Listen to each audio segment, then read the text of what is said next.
Today we are going to discuss the modal analysis of beams. So, in the previous lectures we have been discussing about beam models, mathematical model of models of beams, and so today we are going to discuss the modal analysis, which means that determining the eigen frequencies and the modes of vibrations of beams. So, we will begin with a simple case of a uniform Euler-Bernoulli beam.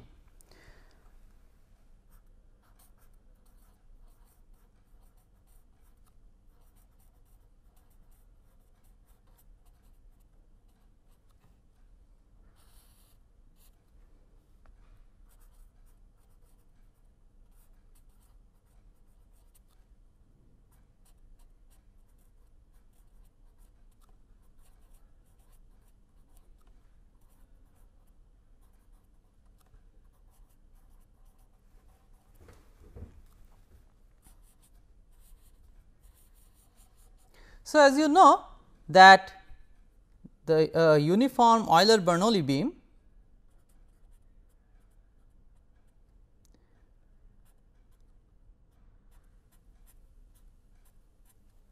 is governed by a differential equation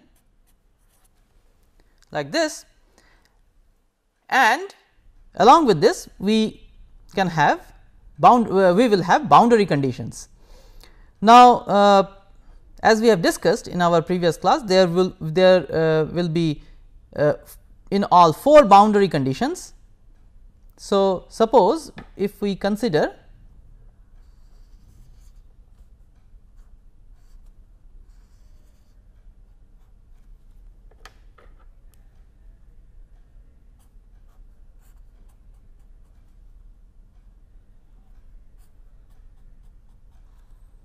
a simply supported Euler-Bernoulli beam,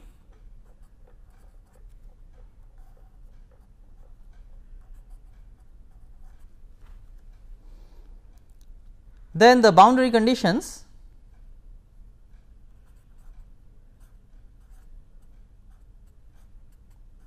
so this is the displacement equal to 0 condition.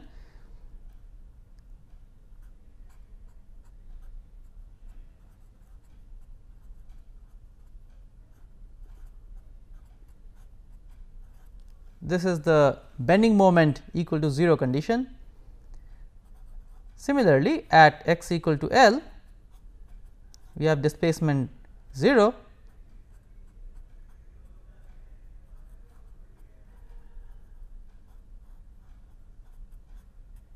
and bending moment 0. So, let us consider this kind of a uniform simply supported Euler-Bernoulli beam. So, as we have discussed before, we search for a solution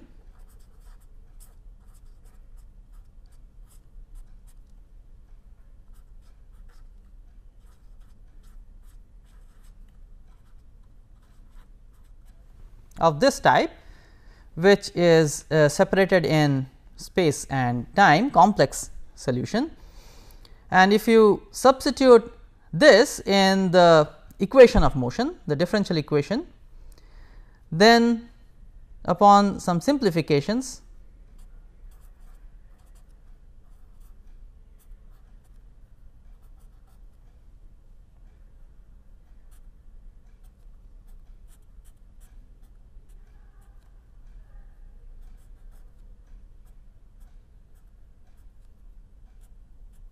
this must be 0, where this prime denotes the derivative with respect to x.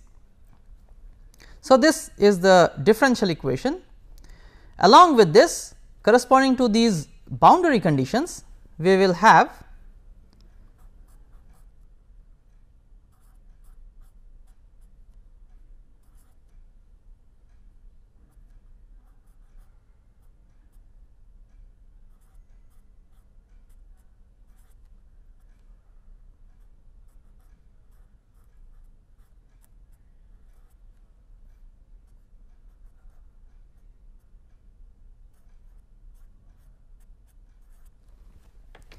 So, we have a differential equation, ordinary differential equation in fourth order in W, which is the space function, and we have these 4 boundary conditions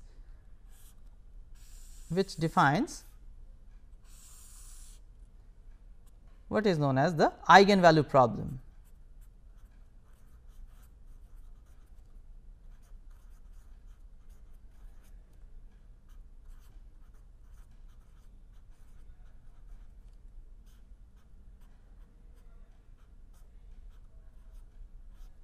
Abbreviated as EVP. So, this is the eigenvalue problem that we now have to solve. Now, to solve this,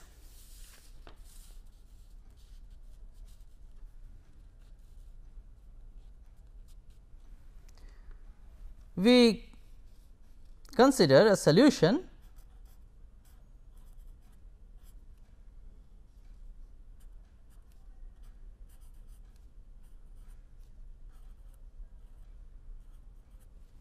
of this form. So, let this be a solution of this differential equation. So, if you substitute this in the differential equation of the eigenvalue problem,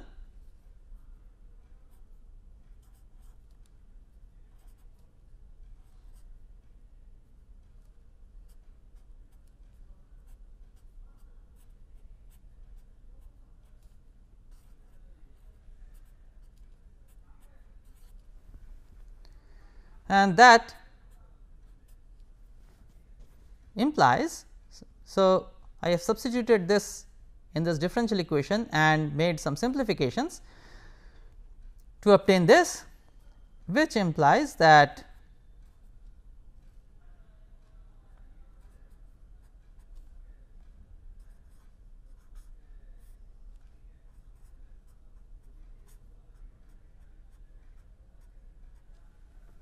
this beta tilde square, so which is an unknown constant. So, that is related to the circular eigen frequency.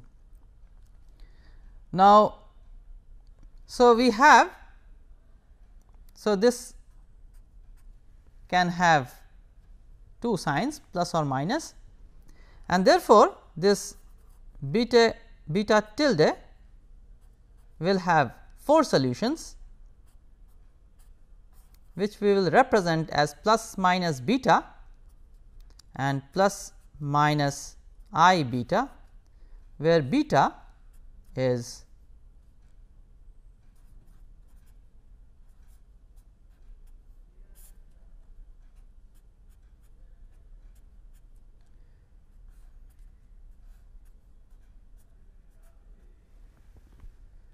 so beta is 4th root of this quantity, and this beta tilde has these 4 solutions. Now, corresponding to these 4 solutions, therefore,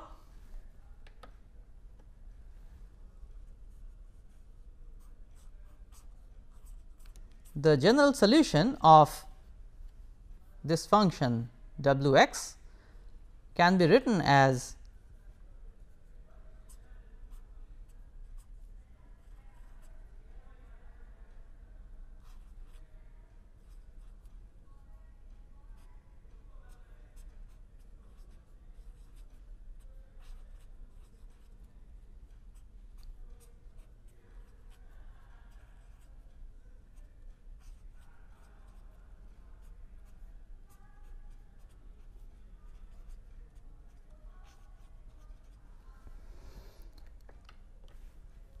so, in terms of this exponential function, we can write the general solution. So, where these a 1, a 2, a 3, a 4 are arbitrary constants, possibly complex. Now, you can also write this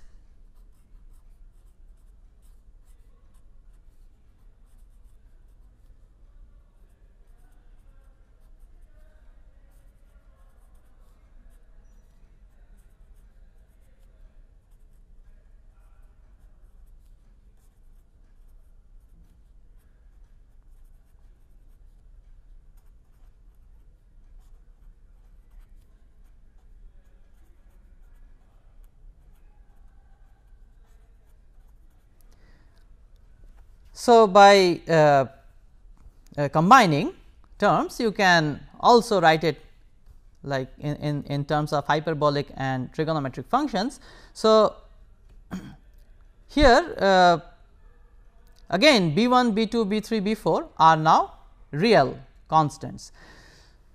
Now, we have to determine, or we have to I mean this solution, this general solution must satisfy these boundary conditions. So, if you put this let us say in the first boundary condition, so you will get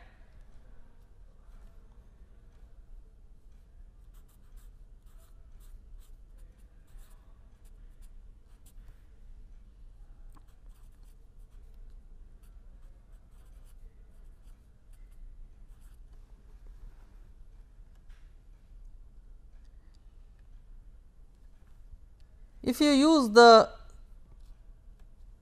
second boundary condition,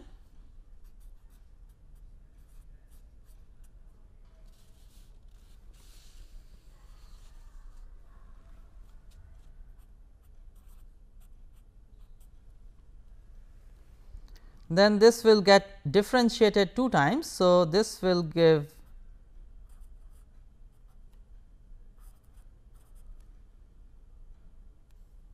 this will also get, all these terms will get differentiated 2 times. So, they will be cos beta square cos hyperbolic beta square sin hyperbolic minus beta square cos beta minus beta square sin beta. So, if you put x as 0,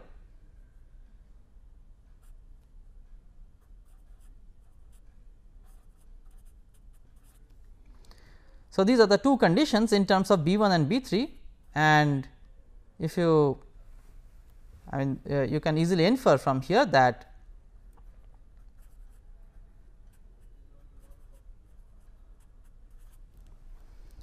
so b 1 and b 3 must vanish for the boundary for we are considering boundary conditions of a simply supported Euler-Bernoulli beam. So, so b 1 and b 3 they vanish. Now, using the other two conditions, so these two conditions are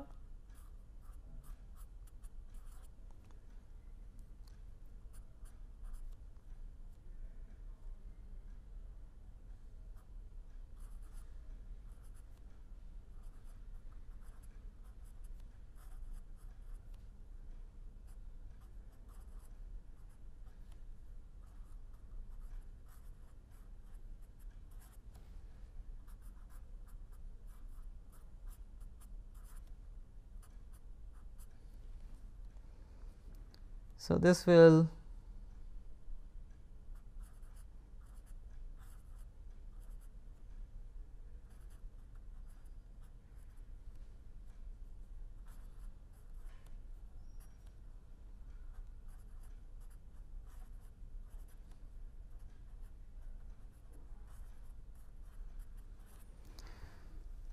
so these are the two equations that remain. And if we want to have non-trivial solutions of b 2, b 4, so if we want to have non-trivial solutions of b 2 and b 4,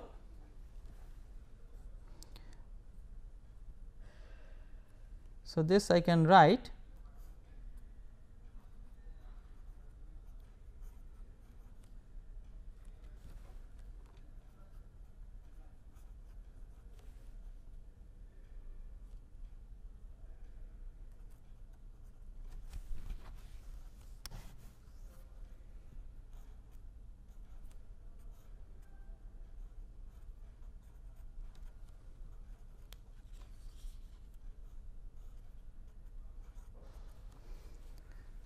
so this is what we have. So, if we want to have non-trivial solutions of b 2 and b 4, then the determinant of this matrix must vanish, and that will give us the condition. So, determinant of this is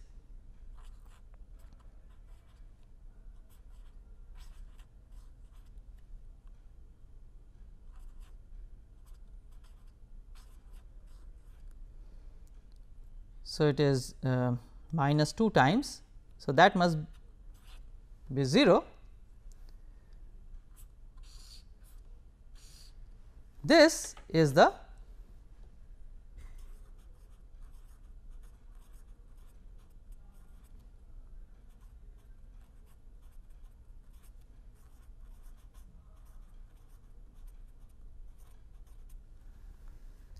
so vanishing of this determinant for non-trivial solutions of B 2 B 4, this vector leads us to this determinant equal to 0,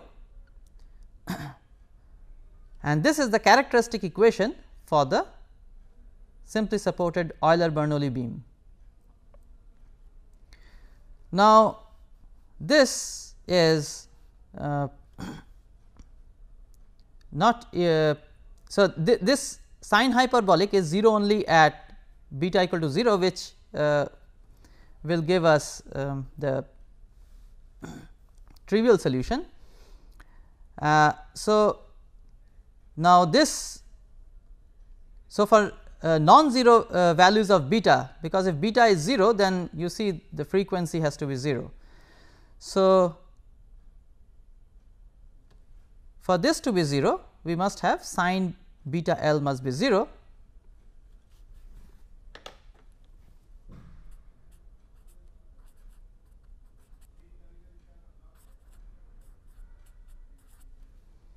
And that implies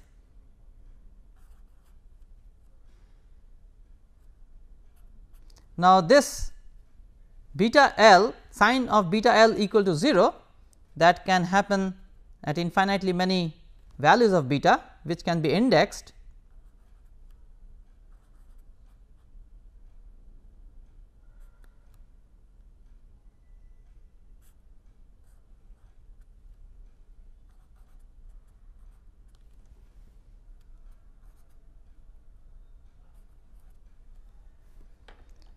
So, these are the values of beta n for which all these boundary conditions will be satisfied. Now, you see beta n is given, beta is given by this expression which has this omega. Therefore, using these two,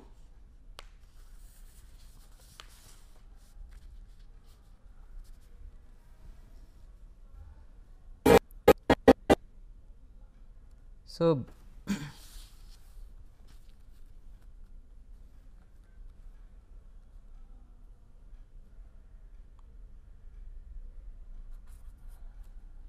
beta square is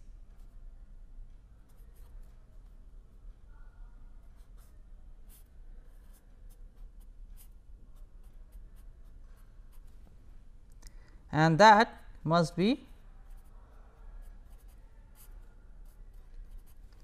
as we have obtained. So, this is indexed. So, omega n must also now get indexed.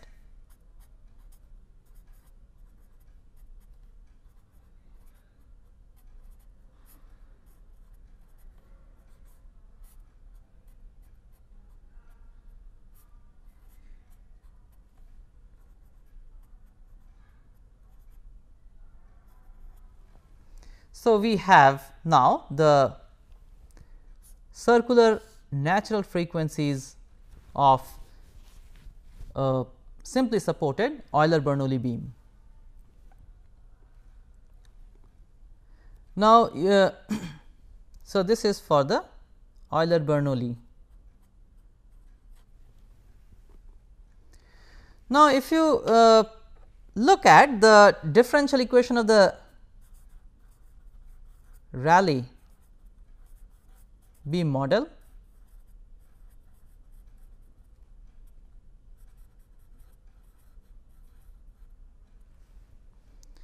then the differential equation of the Rayleigh beam model reads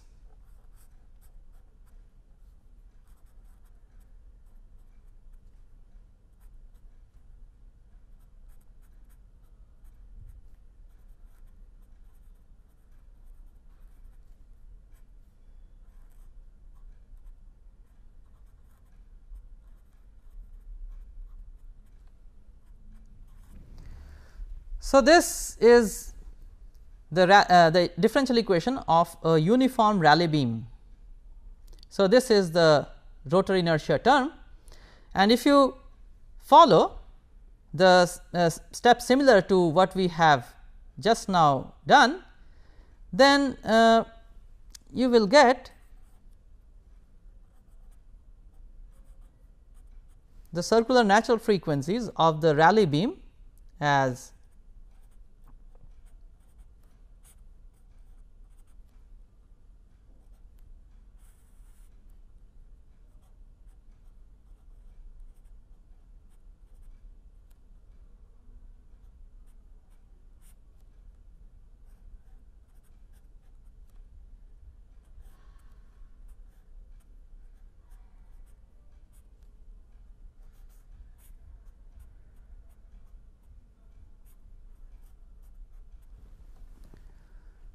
so, this is for the Rayleigh beam. So, we have this additional factor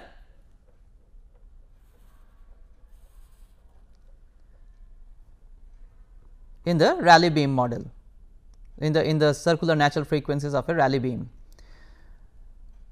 So, now let us analyze this. Now, if you define,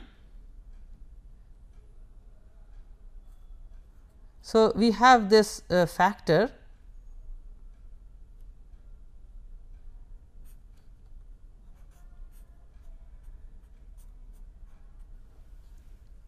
in the denominator, the square of this factor. Now, what is this factor? So, this is the length of the beam.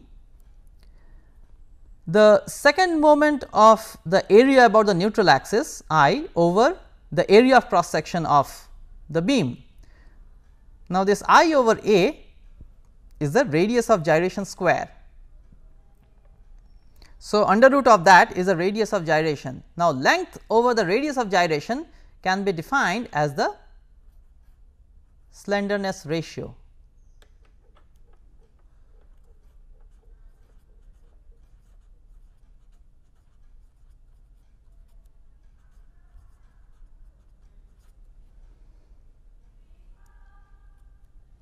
So, this length over the radius of gyration is the definition of slenderness ratio. So, it indicates how slender the beam is. So, if slenderness ratio is very high, which means the beam is actually very slender. So, the length is much larger than its cross sectional the dimensions of its cross sectional area. Now, this appears in the square of this appears in the denominator of this term. So, you see if the beam is very slender, which means slenderness ratio is very high, then so this term I can write as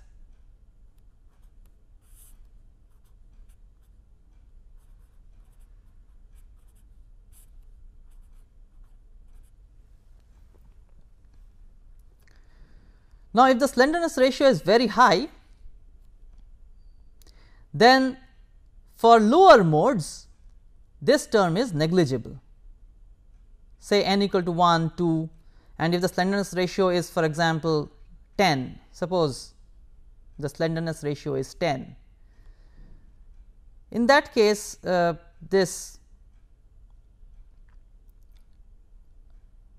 factor is much smaller than 1.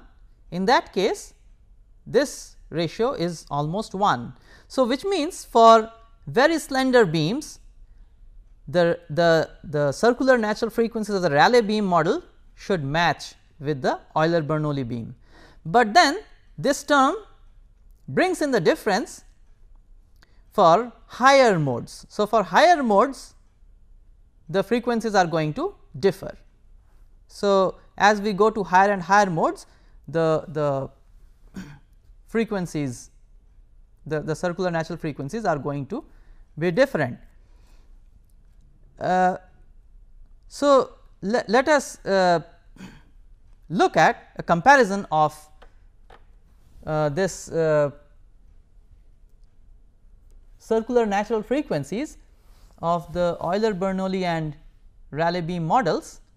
So, as you can see, at lower modes they are very close, but as you go to higher and higher modes the difference is appreciable. Now, let us understand why this additional term that comes in our circular natural frequency.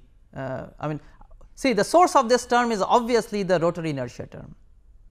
So, that we can very easily see if we look at the differential equation of the Rayleigh beam, then we can very easily see that the source of this term is the rotary inertia term. Now, so which means the rotary inertia term is effective for higher modes. Now, to understand this, let us see what happens in the higher modes after we look at the eigen functions. Now, if you look at the eigen functions, if you do the analysis for the Euler-Bernoulli or Rayleigh beams, then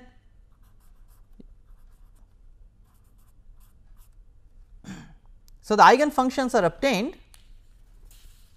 So, we have these expressions of beta n, we will put in here and solve for B 2 B 4, then you will find that B 2 must vanish. So, only B 4 can exist. So, therefore, the eigen functions will all be the sine functions.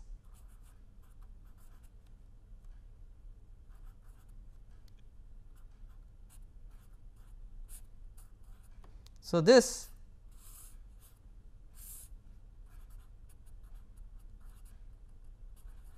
are the eigen functions, and these eigen functions are same for the string. So, let us look at these eigen functions.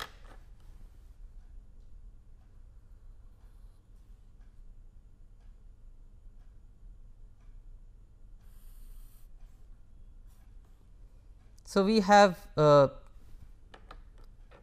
simply supported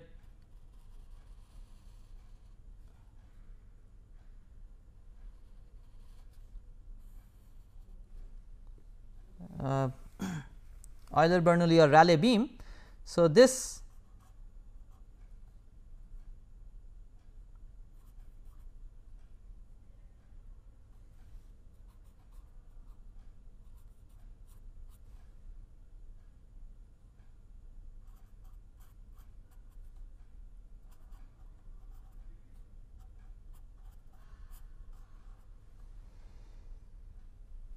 the second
So, this is the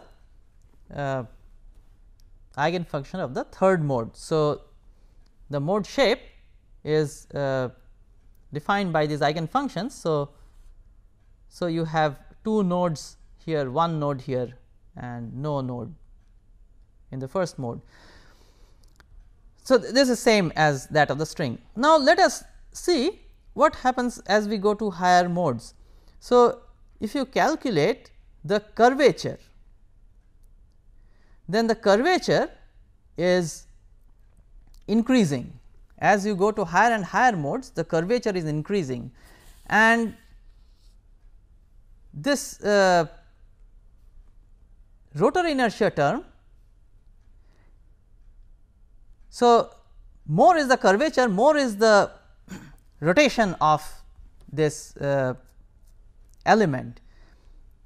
So, as you go to higher and higher modes, this term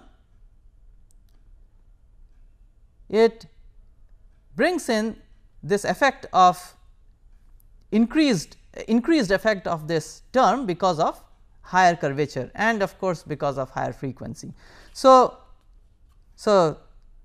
as you go to higher modes, this term becomes substantial, and that then starts affecting the eigen frequencies, which is not there for the lower modes. Now, you see, if n is very high, suppose n tends to infinity, then you can easily see that this the frequencies become proportional to n. So, if n becomes much larger than 1, then this becomes proportional to n. So, this term becomes much greater than 1. So, we can drop this 1. So, square root of this will be n. So, here there is an n square. So, the Rayleigh beam circular natural frequencies will become proportional to n as you go to higher and higher modes. Whereas, for the Euler-Bernoulli beam it increases as n square, as you can see here. Now, let us discuss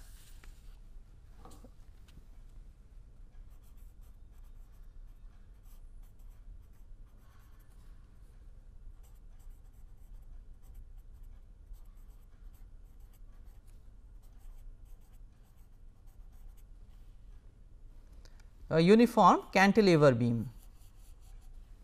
This is another kind of boundary condition which is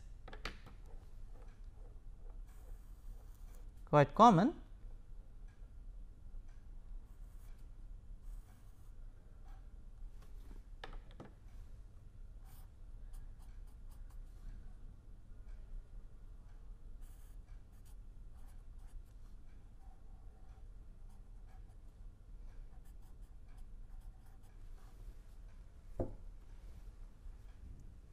Now, in this case the boundary conditions are given by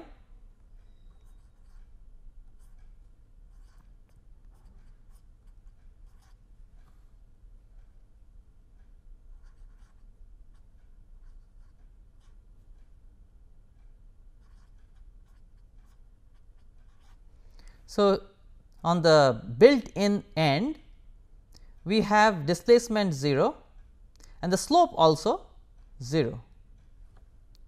So, both of them are geometric boundary conditions on this end. On this end we have the bending moment and the shear force as 0. So, that gives us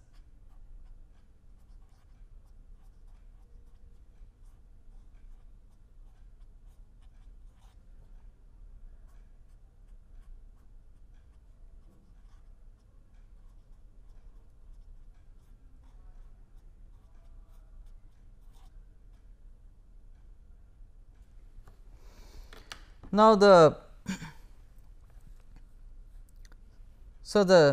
equation of motion, it remains the same.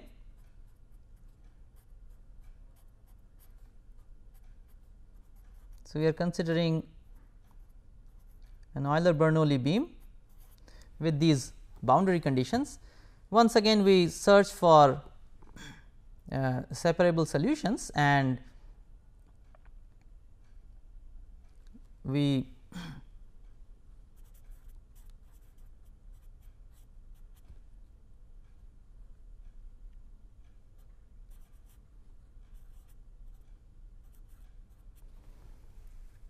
consider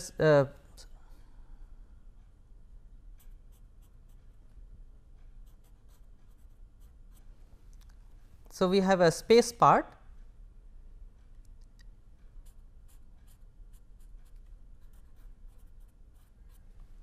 and a time part.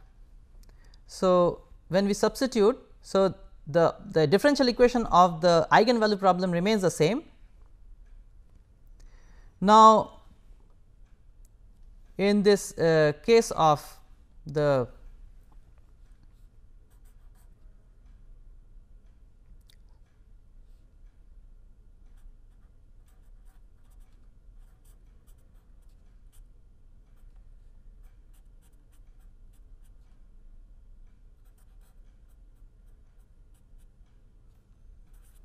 so that it was the differential equation of the eigenvalue problem along with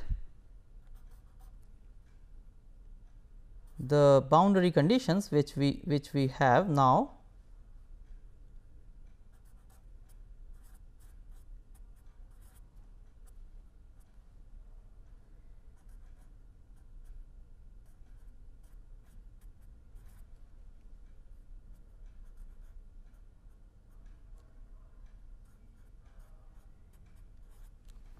So, that is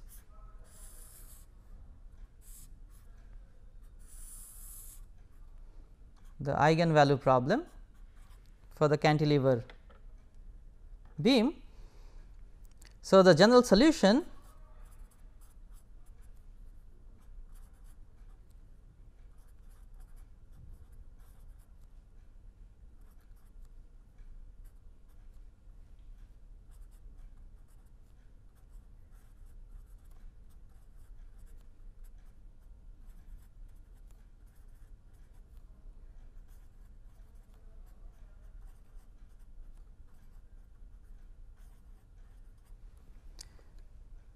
is like this, and when we use these boundary conditions, we obtain the following 4 conditions.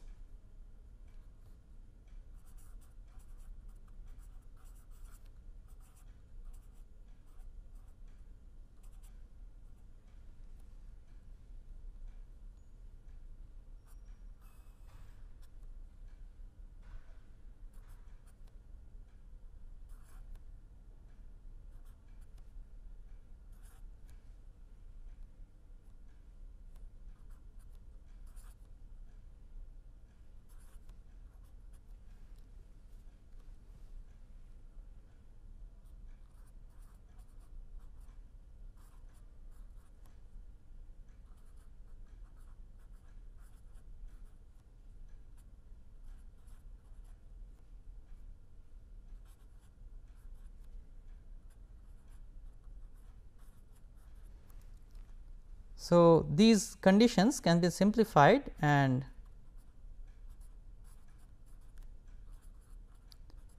written in this form.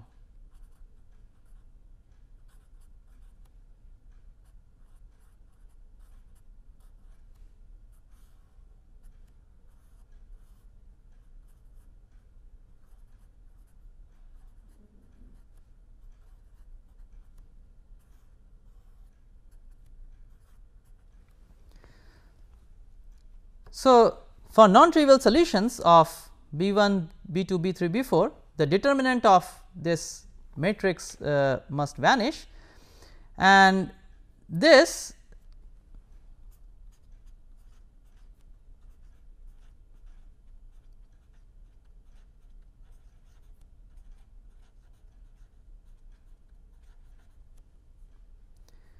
leads us to, if you calculate the determinant of this matrix,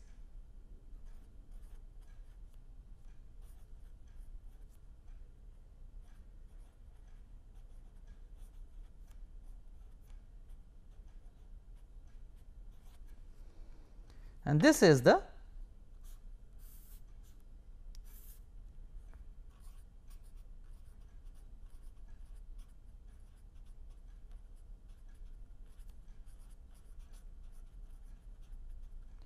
characteristic equation for the cantilever beam. Now, these are all transcendental equations. So, we have to solve them numerically. Now, if you plot these functions after some rearrangement, if you plot these functions, then we can have a graphical approximation for the solutions as shown in this picture. So, what we have done is we have written this cos beta L. So, this is the characteristic equation. We have written this as cos beta L is equal to minus 1 over cos hyperbolic beta L. So, and we have plotted this cos beta L. So, cos z, this is cos z, and minus 1 over cos hyperbolic z. So, there are these two functions have been plotted, and the intersection of these two functions are marked by these unfilled circles. So, these are going to give us the circular natural frequencies for our cantilever beam. So, let us see what we have done.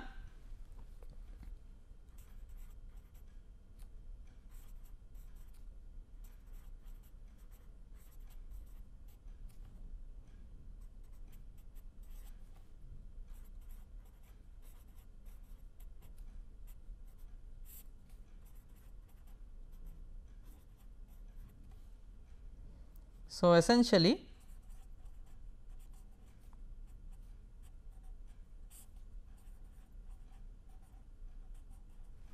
we have plotted these two functions, and wherever they match, that gives us a solution of z, which is the solution of beta L.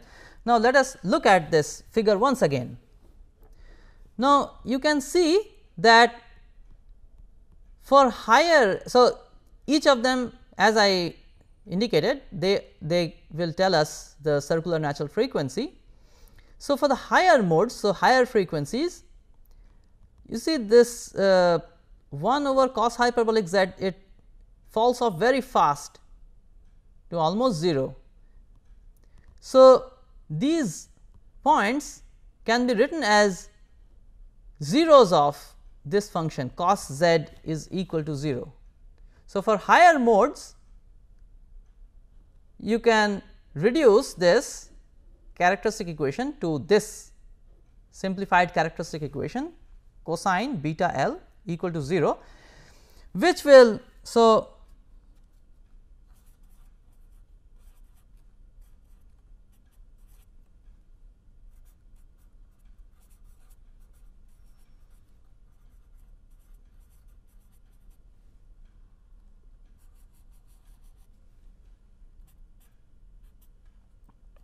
this is, therefore, I can write this beta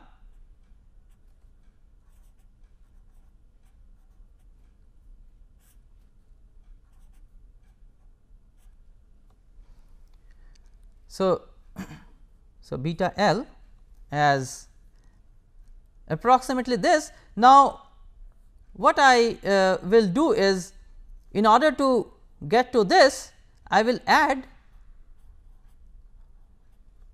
here beta gets indexed with n. So, this is some error. So, this beta into L will deviate from the zeros of cos beta L equal to 0 by these numbers E n. Now, this so when I have added this E n, this small error, then I can claim that this is a solution of this, and for E n, let us say E 1 is, if you calculate the first solution of this characteristic equation, then it will deviate from this value by this amount. if you calculate the for the second mode, so beta 2 L, then it deviates from this value.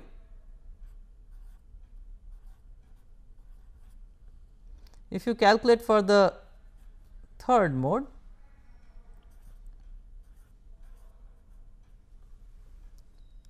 then it deviates from this value by this amount. So, as you can see, this is rapidly falling, this E n, the correction is rapidly diminishing. So, for higher modes, it suffices to use 2 n minus 1 over 2 times pi as beta n into L. Now, if you so then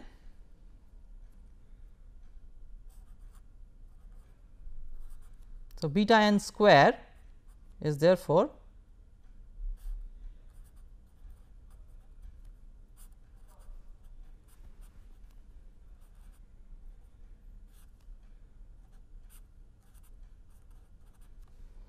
and as you know this beta we have looked at this. So, beta n square is nothing but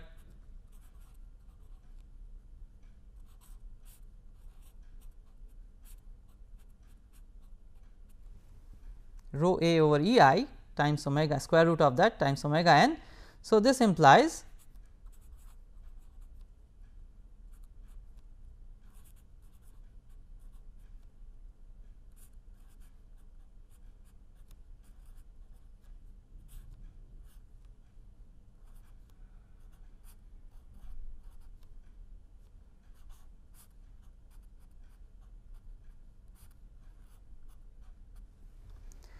so this is the expression of the circular natural frequency of a cantilever beam. Now,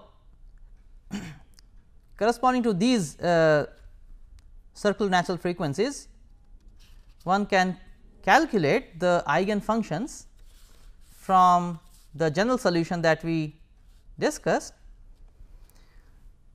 So, these are obtained as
now, let me just indicate how this has been obtained. So,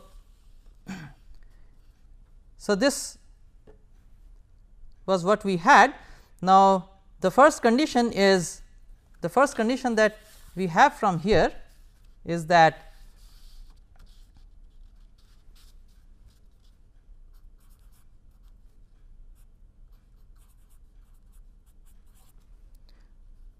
so that implies B 3 is minus B 1. Similarly, from the second condition,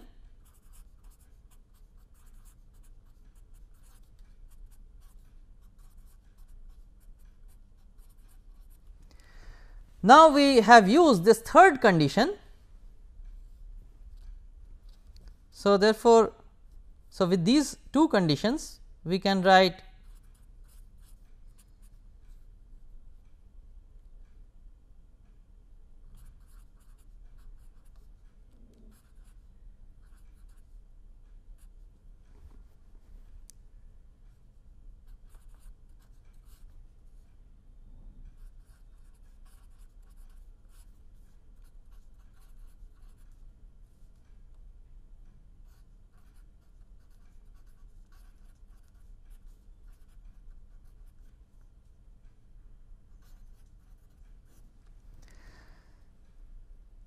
So, that is proportional to this, and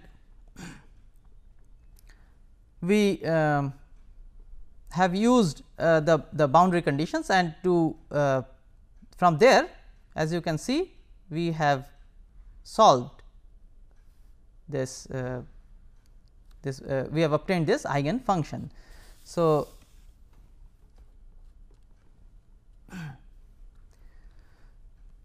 this term appears here. So, we have considered beta b 2 as 1, and at x equal to L we have used the boundary condition to obtain this factor b 1. So, this is the eigen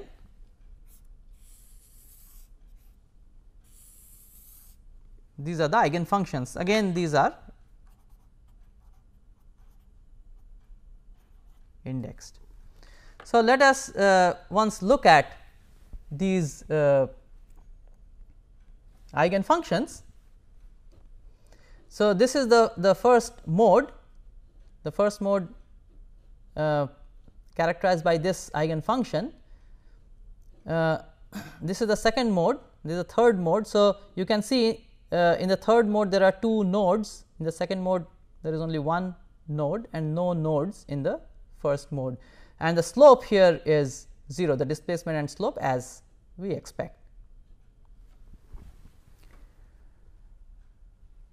So, we have discussed the eigen the modal analysis of beams, which is essentially again solving an eigenvalue problem. So, we have looked at these 2 examples of a simply supported Euler-Bernoulli beam, and we have also looked at a simply supported Rayleigh beam, and we have understood the role of this rotary inertia on the effect of rotary inertia on the circular natural frequencies of the Rayleigh beam, and finally, we have looked at this Euler-Bernoulli cantilever beam. So, with that I conclude this lecture.